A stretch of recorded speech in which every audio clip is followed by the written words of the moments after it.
નમસ્તે વિદ્યાર્થી મિત્રો, આજે આપણે ધોરણ 6માં ગણિત વિષયમાં પ્રકરણ 7 અપૂર્ણાંક સંખ્યાઓના સ્વાધ્યાય પોથીના પ્રશ્નો વિશે વિગતવાર ચર્ચા કરીશું. પ્રશ્ન 1. સાચો વિકલ્પ પસંદ કરી બોક્સમાં લખો. નંબર 1. નીચેનામાંથી કયો અપૂર્ણાંક 4/5નો સમઅપૂર્ણાંક નથી? વિદ્યાર્થી મિત્રો, સમઅપૂર્ણાંક શોધવા માટે આપણે કોઈપણ અપૂર્ણાંક હોય તેને અંશ અને છેદને સમાન સંખ્યા વડે ગુણવા જોઈએ કાં તો ભાગવા જોઈએ. અહીં 9/15 એ 4/5નો સમઅપૂર્ણાંક નથી, માટે જવાબ આવશે ડી. નંબર 2. 5/4 અશુદ્ધ અપૂર્ણાંક સ્વરૂપ કયું છે? અહીં 5 અને 7નો ગુણાકાર કરી તેમાં 4 ઉમેરતા આપણને 39/7 મળશે, માટે તેનો જવાબ છે બી. નંબર 3. 11/7 મિશ્ર અપૂર્ણાંક સ્વરૂપ કયું છે? તો અહીં આપણે 11ને 7 વડે ભાગવામાં આવશે ત્યારે આપણને 1.4 મળશે, માટે તેનો જવાબ છે સી. નંબર 4. 4.1 એ કેવી સંખ્યા છે? વિદ્યાર્થી મિત્રો, 4.1 એ મિશ્ર અપૂર્ણાંક છે, માટે તેનો જવાબ આવશે સી. નંબર 5. જે અપૂર્ણાંકમાં અંશની કિંમત છેદ કરતો ખાલી જગ્યા હોય તેને શુદ્ધ અપૂર્ણાંક કહે છે. શુદ્ધ અપૂર્ણાંકમાં હંમેશા અંશની કિંમત છેદ કરતો નાની આવશે, માટે આપણો જવાબ છે બી. નંબર 6. અપૂર્ણાંકનું અતિ સંક્ષિપ્ત સ્વરૂપ ત્યારે જ કહેવાય કે જ્યારે અંશ અને છેદનો સામાન્ય અવયવ ફક્ત ખાલી જગ્યા જ મળે છે. કોઈપણ અપૂર્ણાંકનું અતિ સંક્ષિપ્ત સ્વરૂપ ત્યારે જ કહેવાય કે જ્યારે તેનો સામાન્ય અવયવ 1 મળે, માટે જવાબ છે બી. નંબર 7. 3/3 સંખ્યા રેખા પર ખાલી જગ્યા બિંદુ વડે દર્શાવાય છે. 3/3 એટલે 1 થાય, માટે જવાબ છે એ. નંબર 8. 5/7 સંખ્યા રેખા પર નીચેનામાંથી કઈ સંખ્યાઓની વચ્ચે દર્શાવી શકાય? 5/7 એ શુદ્ધ અપૂર્ણાંક છે, માટે તે હંમેશા 0 અને 1ની વચ્ચે આવે છે, તો અહીં આપણો એનો જવાબ છે એ. નંબર 9. કોઈપણ અપૂર્ણાંકના કેટલા સમઅપૂર્ણાંક મેળવી શકાય? કોઈપણ અપૂર્ણાંકના સમઅપૂર્ણાંક મેળવવા માટે તેને અંશ અને છેદને કોઈપણ સંખ્યા વડે ગુણી શકાય છે અને કોઈપણ સંખ્યા વડે ભાગી શકાય છે, એટલે કે તેના અસંખ્ય સમઅપૂર્ણાંક મેળવી શકાય છે, માટે જવાબ છે ડી. નંબર 10. 5 કલાક એ દિવસનો કેટલામો ભાગ છે? એક દિવસના કુલ 24 કલાક છે, માટે 5 કલાક એ દિવસનો કેટલામો ભાગ છે શોધવું હોય તો અહીં જવાબ છે 5/24 સી. પ્રશ્ન 2. બોક્સમાં ગ્રેટર દેન અથવા લેસ દેન ચિહ્ન મૂકો. નંબર 1. 4/9 અને 5/7. આપેલ અપૂર્ણાંકમાં કયો અપૂર્ણાંક મોટો છે કે કયો અપૂર્ણાંક નાનો છે તે નક્કી કરવા માટે કાં તો છેદ સરખા હોવા જોઈએ કાં તો અંશ સરખા હોવા જોઈએ. અહીં છેદને સરખા કરતો 5/7 એ 4/9 કરતો મોટો અપૂર્ણાંક છે, માટે લેસ દેન ચિહ્ન આવશે. નંબર 2. 4/11 અને 8/11. તો અહીં છેદ સરખો છે. જો છેદ સરખો હોય તો જે અપૂર્ણાંકનો અંશ મોટો હોય તે અપૂર્ણાંક મોટો, માટે 8/11 એ 4/11 કરતો મોટા છે, તેથી લેસ દેન ચિહ્ન આવશે. નંબર 3. 6/15 અને 6/17.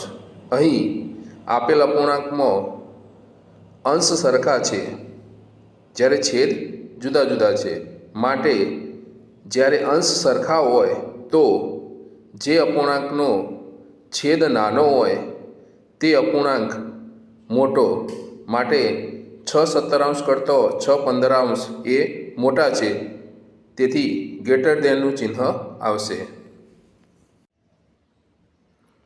પ્રશ્ન 3. નીચેના વિધાનો ખરા છે કે ખોટા તે જણાવો. નંબર 1.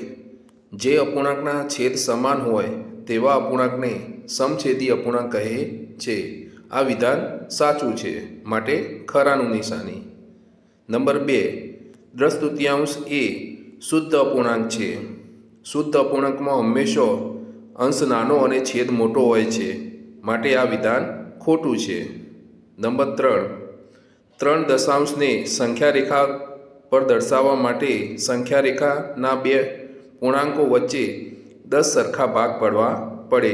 આ વિધાન સાચું છે. નંબર 4. 8/16નું અતિ સંક્ષિપ્ત સ્વરૂપ છે. અહીં 8/16ના અવિભાજ્ય અવયવ પાડતા તેનું અતિ સંક્ષિપ્ત સ્વરૂપ મળે છે, માટે આ વિધાન સાચું છે. નંબર 5. 2/3 વત્તા 3/3ની કિંમત 1 છે. સાદુરૂપ આપતા તેનો જવાબ 1 ન આવે, માટે આ વિધાન ખોટું છે. નંબર 6. 5.1/2 મિશ્ર અપૂર્ણાંકનો પૂર્ણ ભાગ 5 છે, જ્યારે અપૂર્ણ ભાગ 1/2 છે. આ વિધાન સાચું છે. પ્રશ્ન 4. આપેલ અપૂર્ણાંકને સંખ્યા રેખા પર દર્શાવો. અહીં આપણને 1/6, 3/6, 5/6 અને 2/6 ને સંખ્યા રેખા પર દર્શાવવાના છે. આપેલ અપૂર્ણાંક એ શુદ્ધ અપૂર્ણાંક છે, જેનું મૂલ્ય 0 અને 1ની વચ્ચે આવશે, માટે આપણે સંખ્યા રેખા દોરી નીચે જે અપૂર્ણાંક છે એ અપૂર્ણાંકમાં છેદ સરખો છે અને તે છેદ 6 છે, તો 0 અને 1 વચ્ચે 6 સરખા ભાગ પાડતો અને સંખ્યા રેખા પર દર્શાવતો આપણને આપેલ આકૃતિ મુજબ તે અપૂર્ણાંકો દર્શાવી શકીશું. પ્રશ્ન 5. નીચે આપેલ અપૂર્ણાંકોને શુદ્ધ અને અશુદ્ધ અપૂર્ણાંકોમાં વિભાજિત કરો. શુદ્ધ અપૂર્ણાંક એટલે જેનો અંશ નાનો અને છેદ મોટો, અને અશુદ્ધ અપૂર્ણાંક એટલે જેનો અંશ મોટો અને છેદ નાનો. તો અહીં 3/5, 5/6, 10/17, 4/9, 5/7 અને 7/9 એ શુદ્ધ અપૂર્ણાંક છે, અને એના સિવાયના જે બાકી રહ્યા તે બધા અશુદ્ધ અપૂર્ણાંકો છે.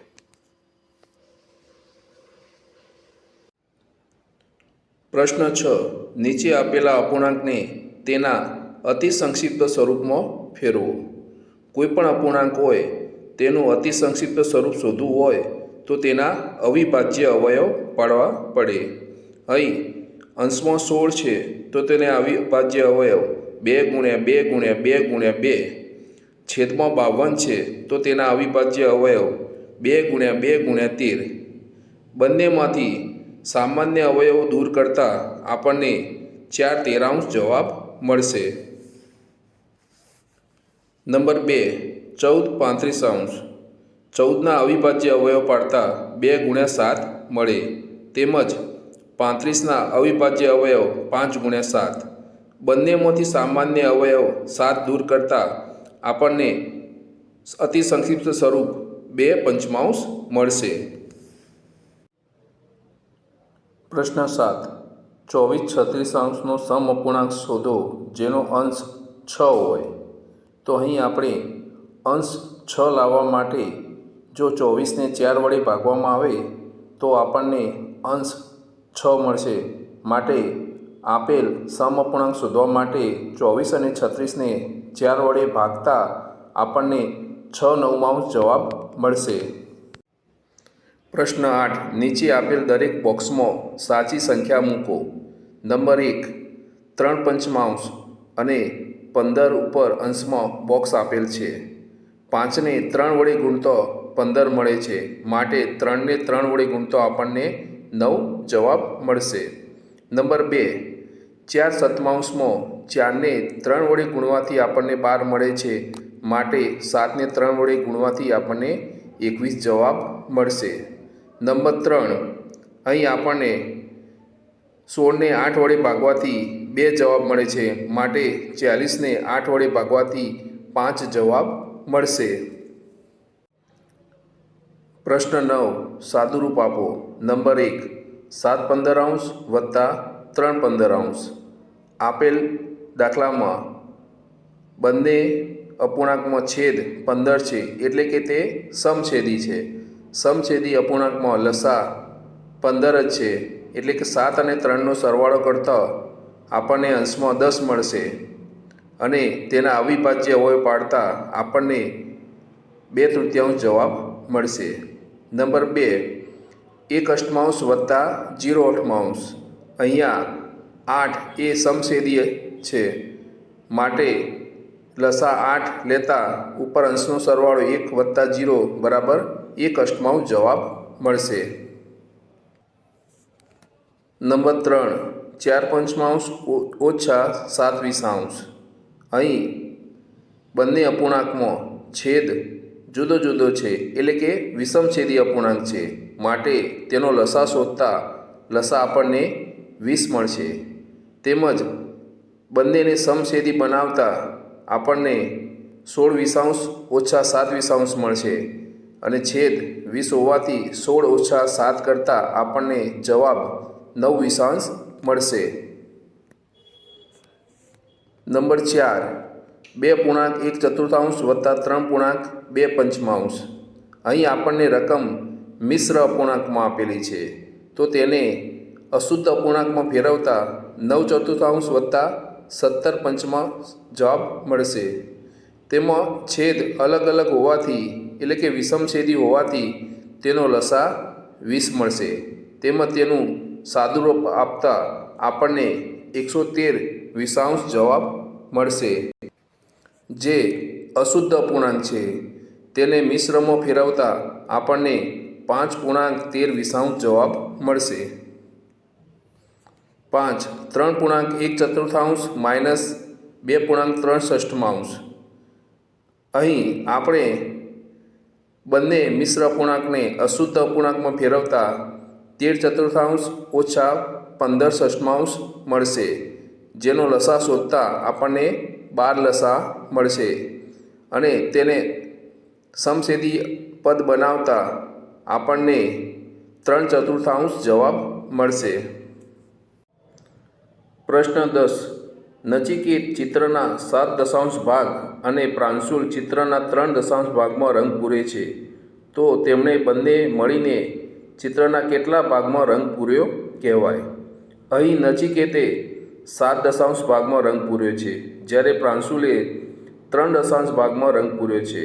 હવે બંને ભેગા મળીને ચિત્રને કેટલા ભાગમાં રંગ પૂર્યો છે તે શોધવું હોય તો આપણે તેનો સરવાળો કરીએ. 7 વત્તા 3. અહીંયા છેદ બંનેમાં સરખો હોવાથી એટલે કે બંને સમછેદી અપૂર્ણાંક છે માટે 7 + 3 નીચે છેદમાં 10 એટલે કે 10/10 એટલે કે 1 મળે છે. એટલે આપણે કહી શકીએ કે નચિકેત અને પ્રાંશુલે આખા ચિત્રમાં રંગ પૂર્યો છે. પ્રશ્ન 11, 7/9 મીટર લાંબી રિબિનના 2 ભાગ કરવામાં આવે છે. એક ટુકડો 1/3 મીટર લાંબો છે તો બીજા ટુકડાની લંબાઈ કેટલા મીટર હશે? અહીં 7/9 મીટર લાંબી રિબિનના 2 ભાગ કરવામાં આવે છે અને એક ટુકડાનું માપ આપ્યું છે એટલે કે બીજા ટુકડાની લંબાઈ શોધવી હોય તો આપણે જે આખી રિબિનનો ભાગ છે એમાંથી બીજો ટુકડો બાદ કરવો પડશે એટલે કે 7/9 ઓછા 1/3. બંનેના છેદ અલગ અલગ હોવાથી વિષમછેદી હોવાથી તેનો લસા આપણને 9 મળશે. તેને સમછેદી બનાવતા આપણને 4/9 જવાબ મળશે એટલે કે બીજા ટુકડાની લંબાઈ 4/9 મીટર છે.